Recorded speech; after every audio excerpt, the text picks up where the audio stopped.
Okay, this is the username I have provided, and I will enter my password, and then click the sign in button. Okay, so it is showing invalid login credentials. Why? So we have defined the table and we have done the registration, but we need to check the authentication method. So is it directly checking in the table or not? Okay, so go to the login page.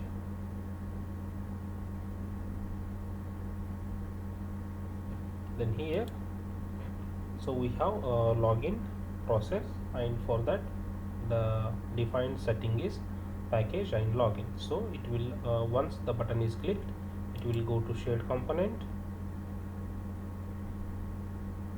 and in the shared component under authentication we need to check what is the current authentication scheme. Okay, current authentication scheme is Oracle Apex accounts. So we need to define custom authentication based on our login.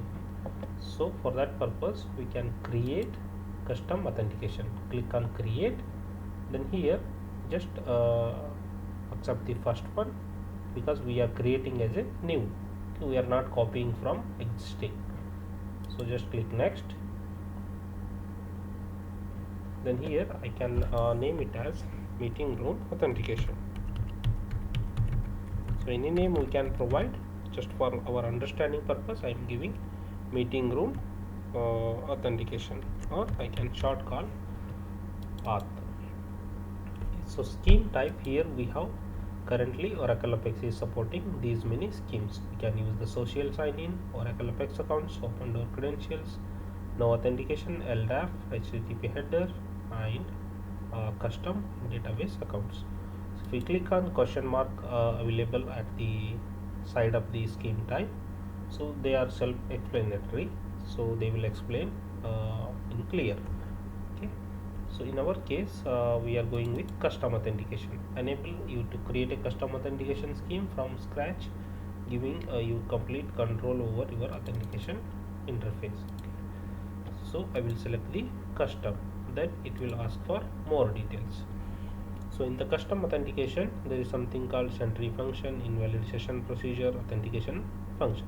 Okay, this is the main thing required for the login functionality. These are like required for other purpose, so we will learn them in future sessions, but for the time being, so we are checking with the login functionality, so we can concentrate on this authentication function name.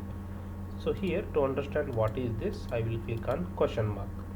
So this is the best way to learn Oracle Apex. If you don't know anything, so you can just click on the question mark and try to read, and it will self-explain. So here they are providing, so we need to create some function like this. Okay, this is the logic. We can create some function with this logic. That function should have two parameter, username and password, and that function should return the boolean true or false. Okay, so I already created the function, so let me so here we can see meeting room login user, the function I already created. So this is simple. So I have taken I have copied this thing and just altered the name. I have copied from here and altered little bit. Okay, so name, function name I have changed, and this parameter I have kept it as it is, and it is returning boolean. I declared a variable password, and it is from meeting room users password percentage type, or you guys can directly give the data type, but this is the best practice. Okay, my logic is how I am checking. Okay, so user will enter username and password from these two, and it will submit it to my function. Okay, this function, and so I will compare password, user entered password with stored password in the table. Okay, so this L underscore password will hold password stored in the table, and I am comparing with user entered password. So as an advanced thing, we can encrypt the password and decrypt while comparing here, and we can do, but To understand the logic, sign in logic, I have keep it simple. Okay, if everything is equal, password is matching, then it will return true, then user can able to log in. Okay, so this is my function, so I will take the function name. Just we need to take the function name, no need to define this p username password in the definition here. Okay, you just define function name like this, then just click create authentication scheme. Okay, so as I have applied a filter here, it is not showing. Let me remove the filter. Okay, so as I told, it was already there previously created. I just created for another one for demo purpose, so you can see here. So this is the one recently created. And now I will make this as current authentication scheme. Okay, just click this button, make current scheme, just confirm. Okay, now what is the current authentication? Okay, meeting room auth is the current authentication scheme. Now I will try to log into the application using my registered credentials. Okay,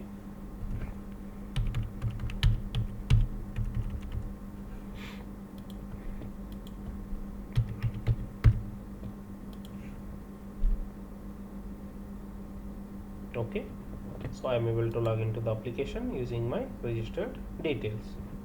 Okay, now okay, so one more thing,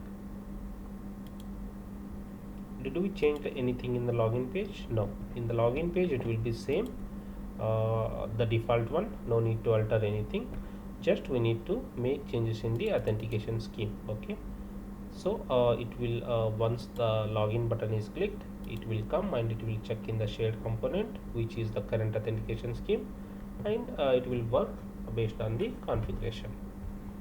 Okay, so this is our logic. So here username is not a case sensitive, so I can enter username in upper, lower, any format, no issue.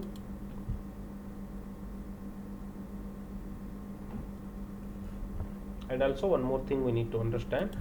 Okay, let me understand one very important step. Try to observe how I am entering the my username. Okay,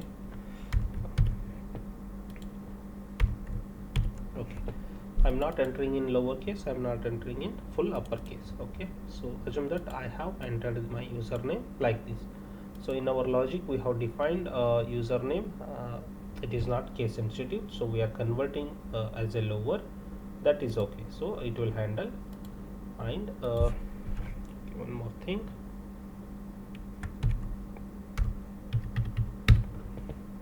I will log in. Okay, so here we can notice it is it will automatically convert to the lowercase letter here. So again we can control this in the authentication scheme. Just navigate to the same authentication scheme what we have created just now, and here we have configuration. Okay, if we scroll down,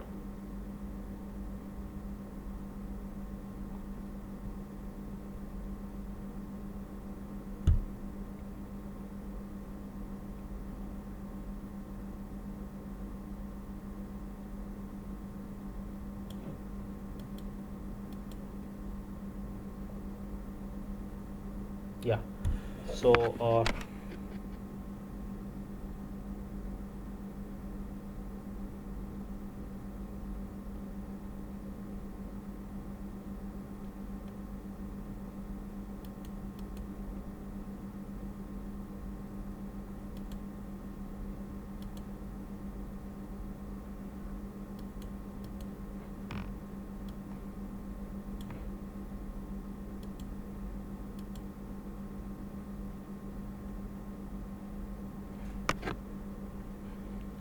it will automatically convert to the lowercase. And also we can see here it is displaying in lowercase, and we can see the session what is how it is stored.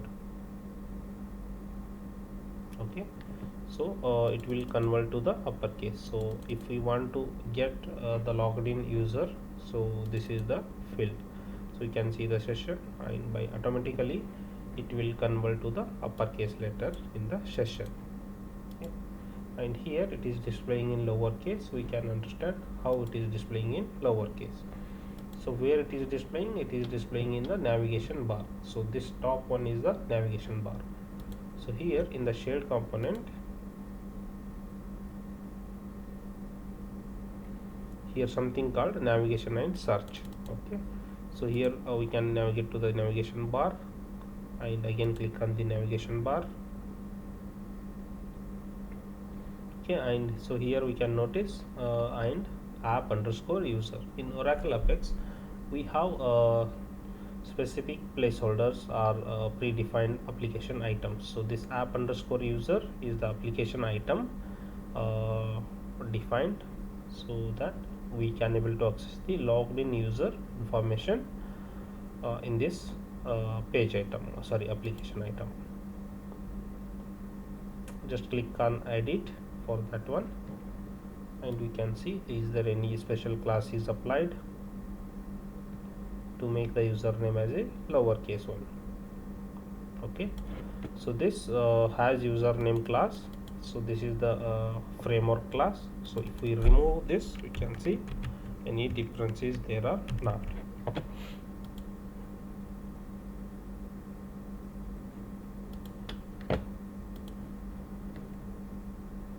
Okay, so you can notice that now the username is came into uppercase.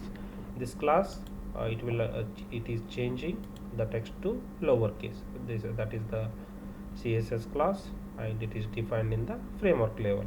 So I will keep it back.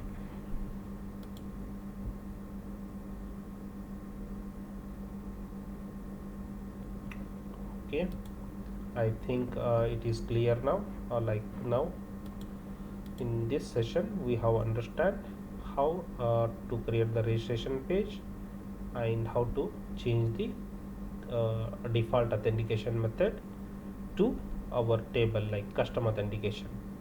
Thank you. We will see in the next session. If you like this video, please don't forget to subscribe, share, and comment. If you need any help, just mention that in the comment section, so that I will try to solve in the next tutorials. Thank you.